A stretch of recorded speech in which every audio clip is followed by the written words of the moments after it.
Monsieur Honora Aguessi, je m'adresse d'abord à vous. Je crois que quand on a affaire à un continent qui est la mère de l'humanité, je veux dire un continent d'où est parti le premier être humain, on doit traiter autrement ce continent.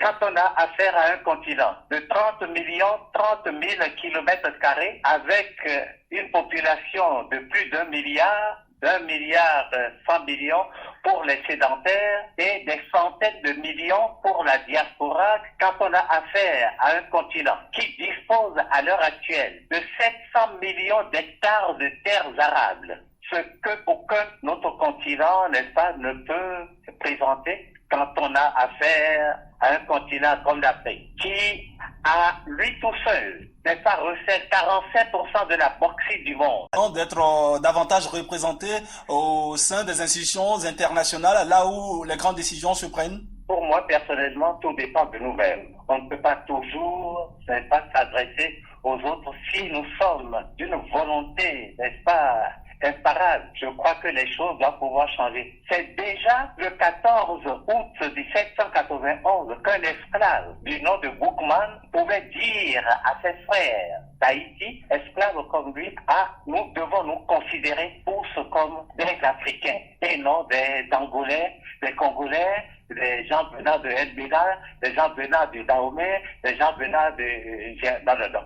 Nous sommes tous des Africains. Bon.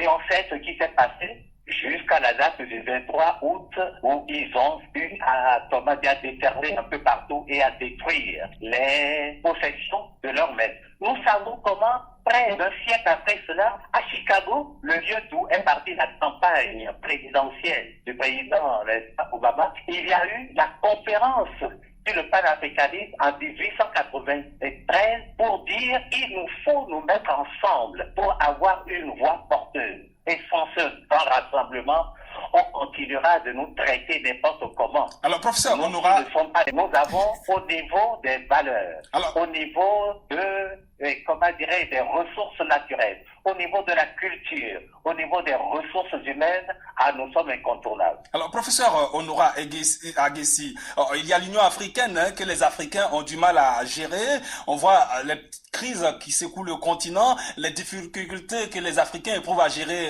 toutes ces crises et même les organisations sous-régionales qui existent. Et on se demande ce qu'ils veulent aller chercher dans ces institutions internationales, surtout qu'ils ont du mal à gérer une institution comme l'Union africaine. Oh, vous savez, c'est le jeu des politiciens.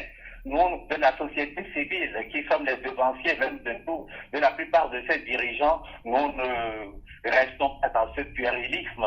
Oui, mais c'est une réalité que les Africains ont du mal à gérer. L'Union africaine a financé même cette organisation. Mais nous ne sommes financés par personne, nous de la société civile, car nous savons que les Africains doivent pouvoir compter sur eux-mêmes. Et ce qu'il faut dire, cher ami, c'est que, par exemple, nous constatons qu'il y a trop d'activités ludiques de la part de nos grands dirigeants. Nous avons organisé pour le 27 avril, n'est-ce pas, et 2012, le 40e anniversaire du départ ad patres de l'Osadier Kwame Nkrumah, etc.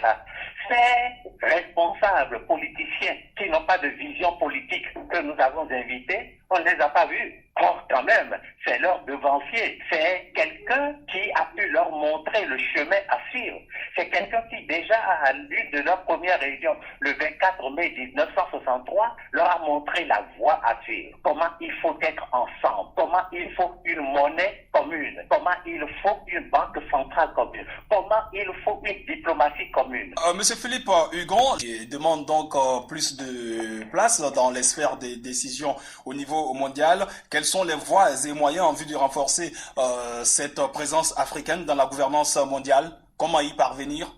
Notre société civile africaine doit avoir comme caractéristique la proactivité, la compétence, la quête de l'excellence, la veille citoyenne et l'abnégation. Le projet d'Union africaine, c'est plus ancien que le projet d'Union européenne, etc. Mais eux autres font tout en Europe et dans le reste du monde pour qu'il n'y ait pas cette union africaine réelle. Ce qu'il y a actuellement, c'est du balbutiement, c'est de l'amusement au sommet, mais avec le socle que crée la société civile, avec une base solide tenant compte des considérations historiques, des considérations archéologiques, paléontologiques, des considérations économiques, des considérations politiques, culturelles. Je crois que si nous-mêmes, nous nous organisons pour avoir une autre Union africaine, une Union africaine digne de ce nom, mais personne ne pourra se priver de notre voix pour les différentes décisions à prendre pour le monde. Personne ne pourra se passer de la voix de l'Afrique.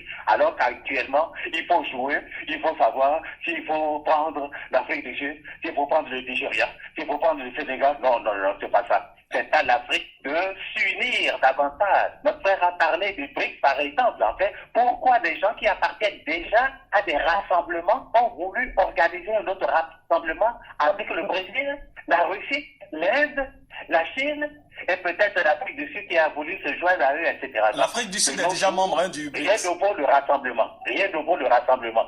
Alors, on revient à Agassi. C'est aussi votre avis que c'est l'Afrique du Sud qui devrait, en cas d'ouverture, par exemple, du Conseil de sécurité, des membres permanents du Conseil de sécurité, que ce soit l'Afrique du Sud? Avec ce que vous avez pu prendre de moi depuis le début, vous voyez que cela n'a pas de sens. Avec nos anciens colons et d'autres, vraiment, l'existant n'est pas ne peut que leur plaire. Qu'il y ait, n'est pas, en fait, toute cette tribulation, qu'il y ait ces agitations, etc., ad vitam aeternam. Mais nous disons que, nous devons tout faire pour qu'il y ait, n'est pas, une autre structure. S'il y a un rassemblement, vraiment, nous n'aurons de permission à demander à personne au point de vue tactique, au point de vue stratégique, au point de vue de telle ou telle chose, n'est-ce pas, passer par derrière et pour promouvoir tel territoire pour nous. Il s'agit pas d'État encore, il s'agit de territoire et de notre Afrique qui compte, notre Afrique qui compte. Et personne ne peut rejeter notre Afrique au second rang. Quand on parle, n'est-ce pas, de réel politique ou bien quand nous parlons de l'Afrique telle que nous en parlons, il n'y a pas d'utopie. Et cela est réel, c'est quelque chose qui a toujours existé, etc. Et ce n'est pas ça seulement au niveau de ce que vous pouvez appeler même dans le monde, invention. Vous voyez comment les esclaves africains sont considérés comme des sous-hommes, comment au 19e siècle, ils ont étonné le monde, comment ils ont édifié le monde entier et permis, n'est-ce pas, au capitalisme de se développer. Mais qui est à la base de la lumière électrique? C'est pas Latimer en 1880, il était chez Edison, où il y avait des Français, des Allemands un peu partout. Et c'est lui seul qui a pu savoir qu'avec le filament de carbone placé de telle manière, on pouvait avoir la lumière électrique. Qui a été à la base de l'ascenseur? Ce n'est pas Maître, depuis 1867, qui a été à la base du système téléphonique. Qui est à la base du moteur rotatif? Qui est à la base du frigidaire? Alors, professeur Honorat Agassi,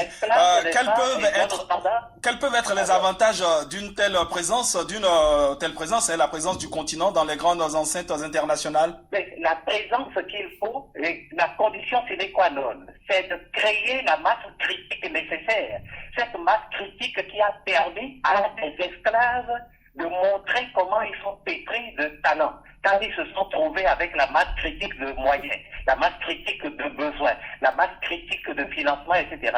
Mais si l'Afrique peut créer ce qu'elle pense devoir faire elle-même et non suivre les injonctions des autres, etc., je suis sûr que la masse critique, avec toute cette population de plus d'1 milliard, avec toutes ces ressources humaines, avec toutes ces ressources naturelles, je ne vois pas de continent qui puisse tenir devant l'Afrique. C'est à nous-mêmes de nous organiser. Ça ne dépend de la tactique de personne d'autre, d'aucune institution, d'aucun autre continent. C'est à nous de nous organiser et à partir de là, le monde pourra connaître une autre orientation.